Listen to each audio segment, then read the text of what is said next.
Hello everyone, welcome to my YouTube channel. Today I discuss about some important questions of DC generator. तो पहला question आपके सामने है ये dynamo has a rated armature current at 250 ampere. What is the current per path of the armature if armature winding is wave winding or lap winding. और आपको पोल दिया है 12 पोल. अब इसमें देखते हैं कि सबसे पहले हम इसको सॉल्यूशन करते हैं. तो हम लिख लेते हैं जो जो दिया है. क्या क्या दिया है? रेटेड आर्मेचर करंट दिया हुआ है. रेटेड आर्मेचर करंट आइए कितना दिया हुआ?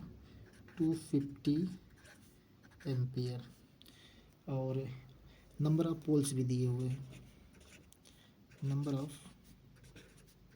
पोल्स गिवन है 12 पोल्स. देखिए क्वेश्चन में क्या कह रहा है कि जो आपका डीसी जनरेटर है उसमें जो आर्मेचर वाइंडिंग की जाती है, आपको हमने बताया इसके पहले कि लैप वाइंडिंग और वेव वाइंडिंग दो तरीके होते हैं. तो ये आर्मेचर करंट आपको दे दिया गया है कि आईए बराबर दिया गया है 250 एम्पियर. अब आपको बता रहा है कि लैप वाइंडिंग के कंडीशन में आपके करंट पर पाथ कितना होगा. आईसी पूछा गया है. करंट पर पाथ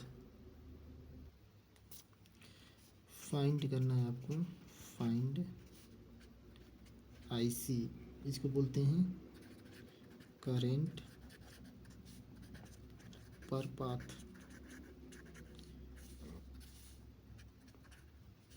लेकिन आपको wave winding or lap winding दोनों में फाइंड करना है. तो सबसे पहले हम देखते हैं वेव वाइंडिंग देखते हैं. फॉर वेव वाइंडिंग,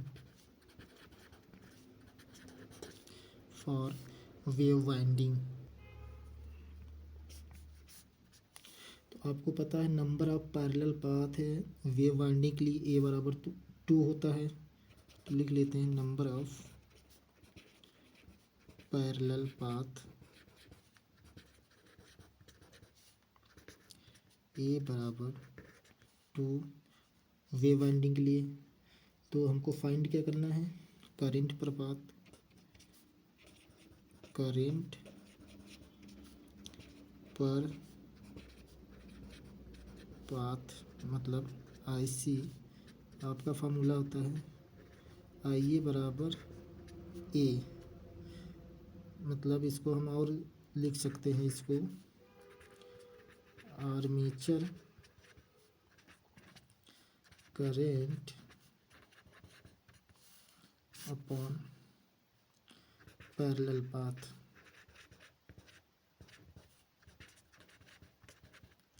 ये आपके फार्मूला है. तो यहाँ फाइंड कर लेते हैं आईसी कितना आएगा. आईसी इक्वल टू, आइए आपको दिया हुआ है 250 एम्पियर. और जो नंबर ऑफ पैरेलल पाथ ये बराबर 2 वेव वाइंडिंग के लिए होता है, आपको पता है. ये यहाँ पर हो जाएगा. तो इसको आप डिवाइड कर देंगे तो 125 एम्पियर. तो आपका आईसी बराबर 125 एम्पियर. ये आपका आंसर हो जाए फॉर वेव वाइंडिंग. ठीक है. अब लैप वाइंडिंग के लिए देख लेते हैं क्या होगा. फॉर लैप वाइंडिंग, ठीक है. अब आपको पता है कि नंबर ऑफ पैरेलल पाथ ए बराबर पी होता है. किस में? लैप वाइंडिंग में. लिख लेते हैं इसको. Number of parallel path A equal to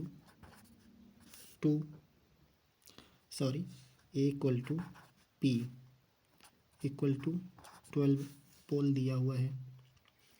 तो इसमें हम निकालते हैं करंट पर पाथ फाइंड जो करना है आपको। Current per path I C equal to आपको पता है आई ए अपान ए। ठीक, तो आई ए आपको पता है कितना दिया है भाई, 250 बाई 12। और इसको डिवाइड आप करेंगे तो आपको आई सी प्राप्त हो जाएगा। जब आप डिवाइड करेंगे तो 20.833 एम्पियर आएगा। ये आपका है लैब वाइंडिंग के लिए यही पूछा था, आईसी पूछा था। देखिए करंट पर पाथ पूछा था किसके किसके लिए, वेव वाइंडिंग और लैब वाइंडिंग दोनों के लिए पूछा था, तो हमने ये फाइंड कर दिया। ठीक है, अब देखते हैं अगला क्वेश्चन। तो सेकंड क्वेश्चन ये रहा आपका, ये DC generator has an armature EMF of 100 volt when the useful flux per pole 20 milliweber and the speed is 800 rpm. Calculate the generated EMF. Condition दिया है दो आपका, first second, with the same flux. जब आप find करेंगे तो आपको E1 E2 की वैल्यू पता होनी चाहिए और V1 V2 की वैल्यू पता होनी चाहिए, φ1 φ2 की वैल्यू पता होनी चाहिए, तभी आप फाइंड कर पाएंगे। तो φ1 की वैल्यू पता है, φ2 की वैल्यू बोल दिया है कि सेम है, एंड N1 की वैल्यू पता है आपको, N2 वैल्यू दिया है यहाँ पे 1000 RPM। तो पहले जो जो दिया गया है उसको हम नोट डाउन कर लेते हैं। तो पहले देख लेते हैं, पहले EMF लिख देते हैं कितना है, 100 वोल्ट। तो जनरेटेड EMF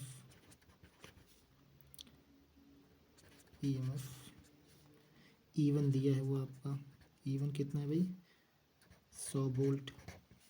ठीक है, फ्लक्स पर पोल φ1 दिया हुआ है कितना, 20 मिलीवेबर। ठीक, कहाँ गया, ये दिया हुआ है। ठीक, इक्वल टू, इसको मिलीवेबर में है, वेबर में चेंज कर लीजिए, 20 इंटू 10⁻³ वेबर, ये वेबर में आ गया। स्पीड दी हुई है आपका N1 दिया हुआ है 800 RPM, 800 RPM इतना दिया हुआ है।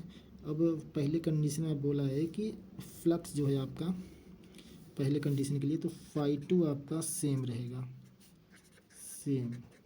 सेम मतलब कितना रहेगा, 20 इंटू 10⁻³ वेबर। और आपका N2 कितना रहेगा आपका, दिया हुआ है यहाँ पे 1000 RPM, 1000 RPM। ठीक है, अब आपको फाइंड क्या करना है, E2 फाइंड करना है। ठीक है, तो फार्मूला क्या होगा आपके लिए, फार्मूला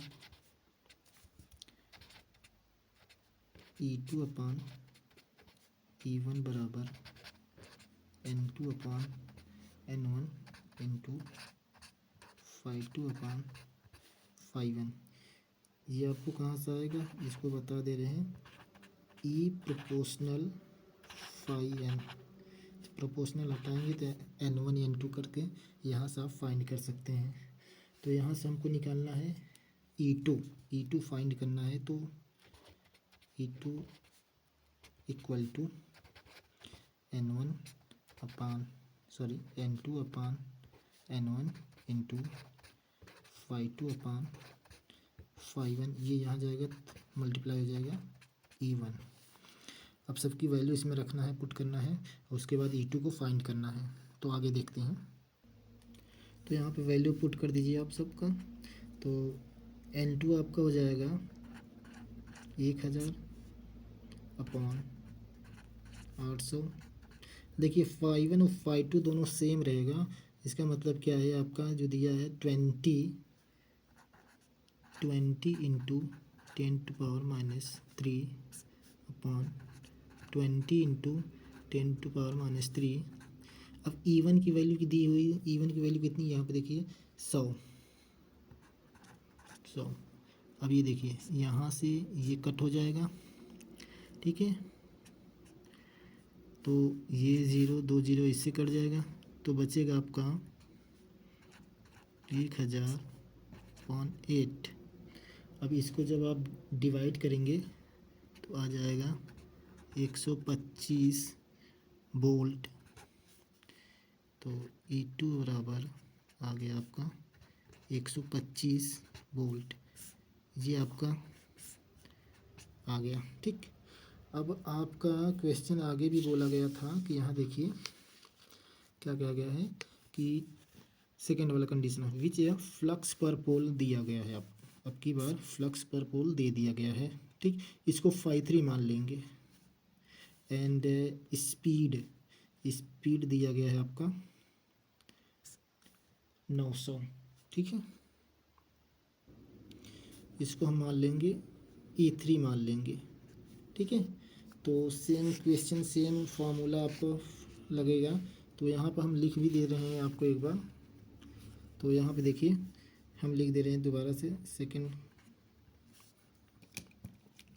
क्या हुआ भाई, इक्वल टू 3 लिख लेता हूँ, 3 24 इंटू 10⁻³ वेबर। यहाँ 24 मिली वेबर दिया था, तो मैंने इसको क्या कर दिया है, वेबर में चेंज कर दिया है, ठीक है। अब यहाँ पे E3 बराबर 900 RPM, 900 RPM, ठीक है। सेम फार्मूला अप्लाई करना है आपको। तो अब क्या होगा फार्मूला, E3/E1 इक्वल टू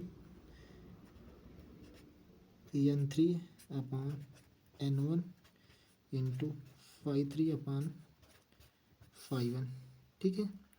ये अप्लाई करना है। आगे देखते हैं। अब यहाँ से E3 की वैल्यू निकालेंगे तो आप N3/N1 into phi3/phi1 into E1। इस E1 को हमने इधर भेज दिया। अब वैल्यू आप रख दीजिए। N3 आपको कितना दिया है, 900। N1 आपको पता है कितना है, N1 800 इंटू phi3 आपको यहाँ पे है कितना दिया है, 24 इंटू 10⁻³ phi1 कितना है, 20 इंटू 10⁻³, ठीक है।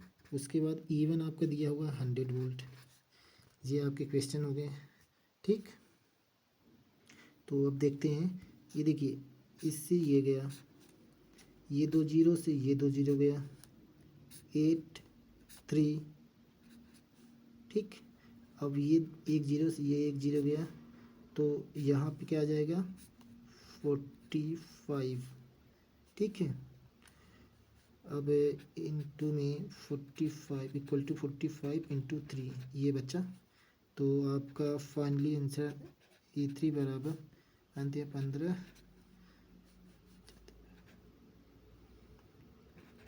135 वोल्ट, ये आपका आंसर है, ठीक। जो पूछा था आपका E2 और E3 हमने फाइंड कर दिया गया है। अगर इसमें कोई दिक्कत हो, ना समझ में आ रहा, तो आप हमसे दोबारा कमेंट करके आप पूछ सकते हैं, ठीक है। अब आगे चलते हैं, अगला क्वेश्चन। चलिए थर्ड क्वेश्चन है आपका, क्वेश्चन पढ़िए। देखिए फोर पोल पहले ही दे दिया है, हैविंग वेव वाउंड आर्मेचर, ठीक है। आपको पता है वेव, इसका मतलब A बराबर 2 वाइंडिंग है। 51 स्लॉट दिए हुए हैं, each slot content 20 conductor. What will be the voltage generated in the machine? Voltage generated in the machine, तो driven at 1500 RPM, assuming the flux per pole to be 7 milli weber. तो अब इसको solve करते हैं। पहले जो जो दिया गया है उसको लिख लेते हैं। तो सबसे पहले आप नंबर ऑफ पोल्स लिख लेते हैं जो दिया गया है। नंबर ऑफ पोल्स पी बराबर दिया है 4 पोल। ठीक है, तो वेव वाइंडिंग है तो ए बराबर 2, क्योंकि ये वेव वाइंडिंग है।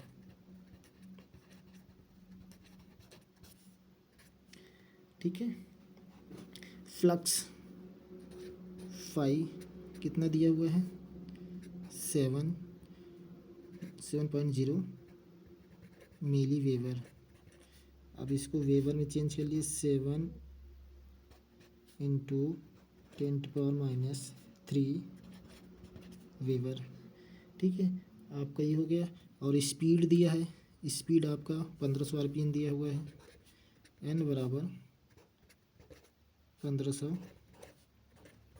RPM। ठीक है, अब आपका जेड नहीं दिया है तो जेड फाइन कर लेते हैं। चलिए,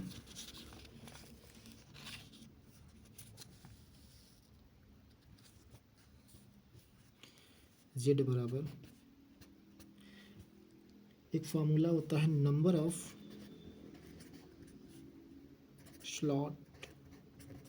slots and number of conductor पर स्लॉट। नंबर ऑफ कंडक्टर पर स्लॉट्स। ठीक है, तो जेड बराबर नंबर ऑफ स्लॉट्स कितने दिए हुए हैं 51। ठीक है, यहाँ पे देखिए 51 दिए हैं और पर स्लॉट में 20 कंडक्टर हैं, तो 51 इंटू 20, इसको जब मल्टीप्लाई करेंगे तो 1020 आ जाएगा। ठीक है, अब फॉर्मूला लिख लेते हैं ईएमएफ का। ईजी बराबर 5ZNP/60A।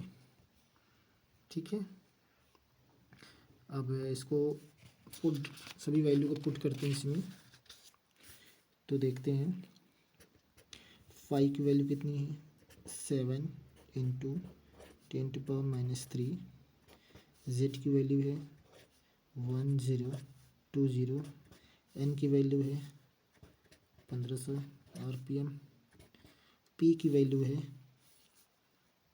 4। ठीक है, अब अपॉन 60 ए बराबर 2 रखेंगे क्योंकि वेव वाइंडिंग है। ए बराबर 2 रखेंगे। जब इसको सॉल्व करेंगे आप तो देखिए 2 2 जा 4, ये 15 4 जा 60। ठीक है, तो यहाँ पे 4 हो जाएगा।